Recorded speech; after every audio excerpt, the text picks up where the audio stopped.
ভিতরে লুকাও, বাড়িতে এসে বস্তারি চলে তোমার।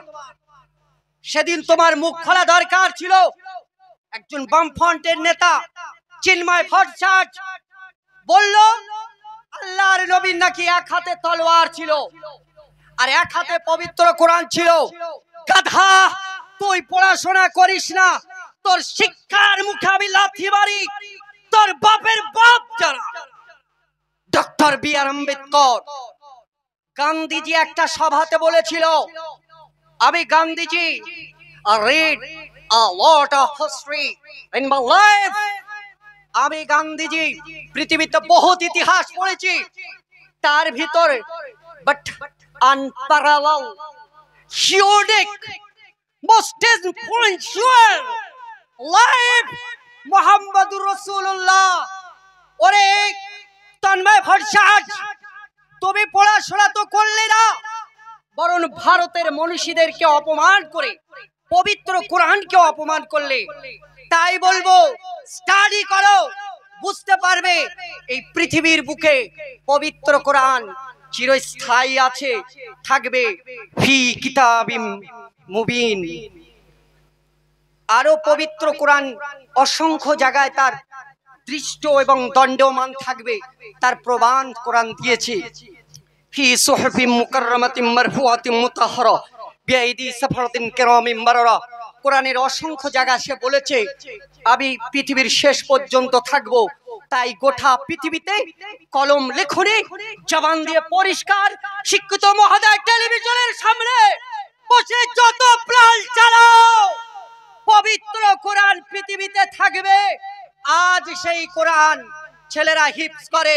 আরে ব্রিটিশ সরকার এদেশ থেকে যাওয়ার সময় লখনৌর এক মাদ্রাসাতে ঢুকেছিল, ঢুকে কোরআনের বিরোধিতা কেন এত রে?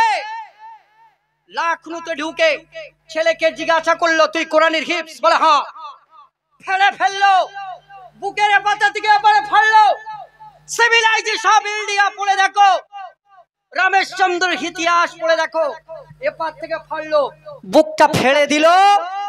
ফেড়ে দিয়ে কোথাও কোরআন পেল না, স্বীকার করে নিল যে না, that is miracle, that is miracle, that is miracle. সুতরাং আল্লাহর কোরআন চিরস্থায়ী থাকবে, পৃথিবীর জন্য একটি নিয়ামত। আল্লাহ আমাদেরকে কবুল করেন, বলুন আমিন। ওয়া আখির দাওয়ানা আলহামদুলিল্লাহি রাব্বিল আলামিন। আসসালামু আলাইকুম। যারা বাইরে ঘোরাফেরা করছেন প্রত্যেককে বলছি আপনারা মজলিসের একটা মাঝখান এখানে ফাঁকা রয়েছে, যথেষ্ট ফাঁকা রয়েছে। আপনাদের প্রত্যেককে বলছি সকলে চলে আসুন। শুধু মনিটরের সাউন্ডটা দেন, বক্স যেভাবে আছে থাক, শুধু মনিটরটা দেন, মনিটরটা দেন। আমি প্রত্যেককেই বলছি যারা রাস্তাঘাটে ঘোরাফেরা করছেন, ইসলাম একটি স্বতন্ত্র প্রকৃতির বিজ্ঞানের বহিঃপ্রকাশ হলো কোরআন। আজকের আপনি যদি অ্যানালাইজ করেন, প্রতিটি ক্ষেত্রে কিন্তু আপনি বিজ্ঞানের প্রতিটি পদক্ষেপ যেখানে সায়েন্টিস্টের দল চমকে দাঁড়িয়ে গিয়েছে, কোরআন সেখানে গিয়ে উপস্থিত হয়ে তাদের ব্যাখ্যাগুলো ক্লিয়ার করেছে।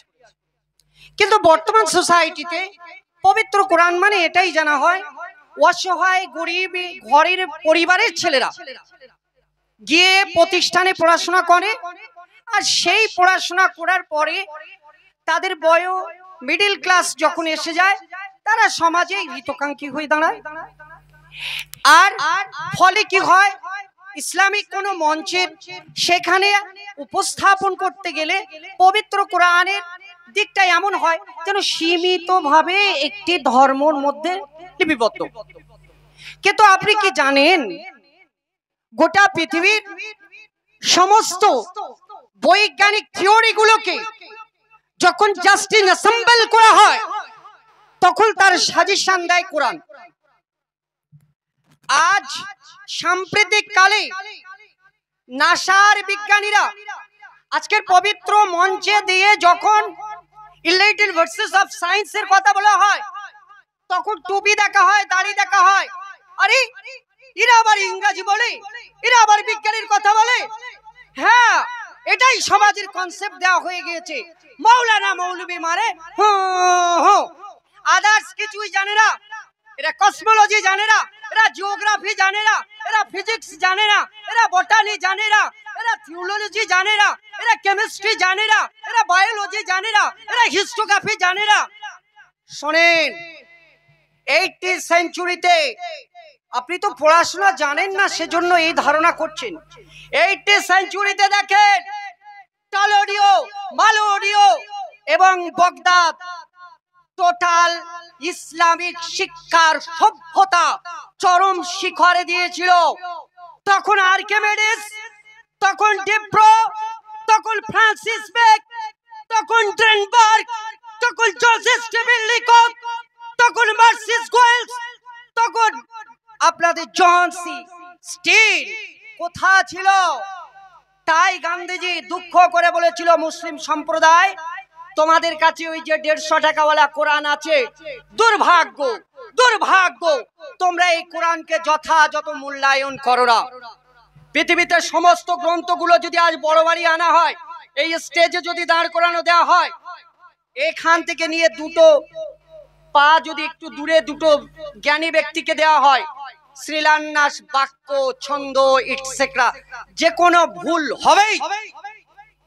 কিন্তু পবিত্র কোরআনকে দিয়ে দেখ, চোরা বিদ্যা যে কোরআন, ইউনেস্কো সেই কোরআন, আমেরিকায় সেই কোরআন, টলেডো সেই কোরআন, শ্রীলঙ্কাও সেই কোরআন।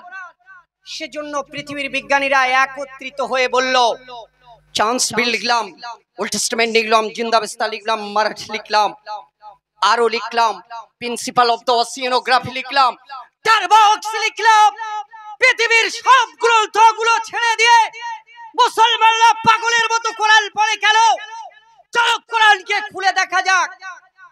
কোরআন যেদিন খুলেছিল, সেদিন আমেরিকার এবং গ্র্যান্ড ট্যাঙ্কস, হোয়াইট হ্যান্ডস, সেই টান্সি যখন তারা খুলেছিল, খুলে পৃথিবীর গ্রন্থগুলো সাজিয়েছিল, সাজিয়ে দেখছিল এটি কার লেখা, এটি কার লেখা। রিডারে সাজালো, চার্লস বেবিজকে ডাকলো, তুমি দেখাও প্রতিটি কোরআন কম্পিউটারের ভিতরে নয়, সমস্ত গ্রন্থগুলো কম্পিউটারে দাও। লাস্ট মুসলমানদের পবিত্র কোরআনটাও কম্পিউটারে দাও।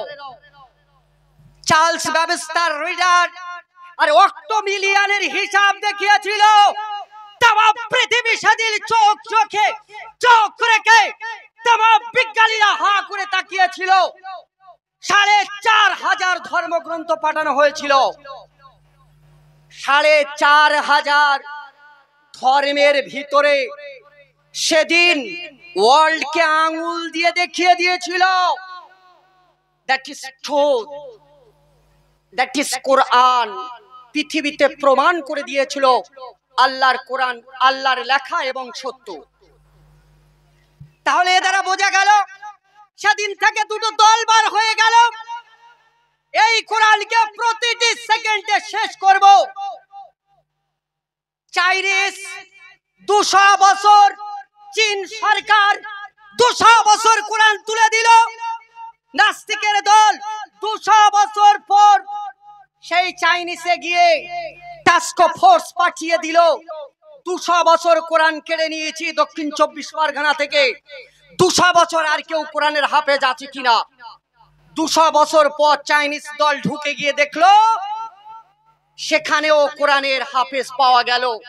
নাহনু নাযালনা যিকরা ওয়া ইন্না লাহু লাহাফিজুন। এর মানে হলো কোরআনকে আল্লাহ সংরক্ষণ করবে।